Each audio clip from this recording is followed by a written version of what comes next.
Hello সবাইকে, happy mother's day to all of you. ফার্স্টেই জানায় মাদার্স ডে অনেক অনেক শুভেচ্ছা।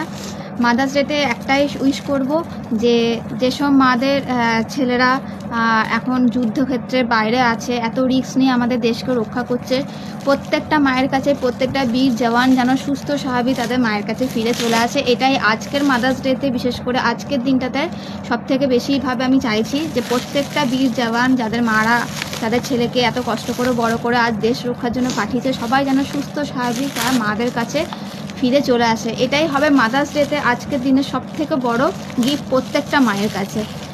চলো এবারে আজকে আমি আমার মাদার্স ডের একটা ছোট্ট গিফট তোমাদের সঙ্গে শেয়ার করছি। তো এরা দুজন মিলে, এবার খুব লাজুক, ছোটোজন এ হচ্ছে বড়জন, মাদার্স ডেতে খুব সুন্দর একটা গিফট নিজেদের টাকা খেয়ে জমিয়ে নিজেরা মার্কেট গিয়ে কিনে নিয়ে এসে, আমি একদম কিচ্ছু জানি না, পুরোপুরি আমি আননোন এই ব্যাপারে, একদম ডাইরেক্ট এসে আমাকে গিফটটা দিয়েছে। এই গিফটটা খুলবো, গিফট প্যাক ছিল, খুব সুন্দর করে এনেছিল, ওটা আমি আগেই খুলে ফেলেছি। যাই হোক, এটা আমি তোমাদের সামনে খুলে দেখাচ্ছি। আচ্ছা, এনেছে খুব সুন্দর একটা লিপস্টিক, মার্সের লিকুইড লিপস্টিক। জানে যে আমি মার্সের লিপস্টিক ইউজ করি, কেনার সময় লক্ষ্য রেখেছে, তাই মার্সেল লিপস্টিকটা কিনে নিয়ে এসছে। খুব সুন্দর কালারটা হচ্ছে একদম ফুসিয়া পিঙ্ক টাইপের, দেখো কালারটা ভীষণ সুন্দর একটা কালার।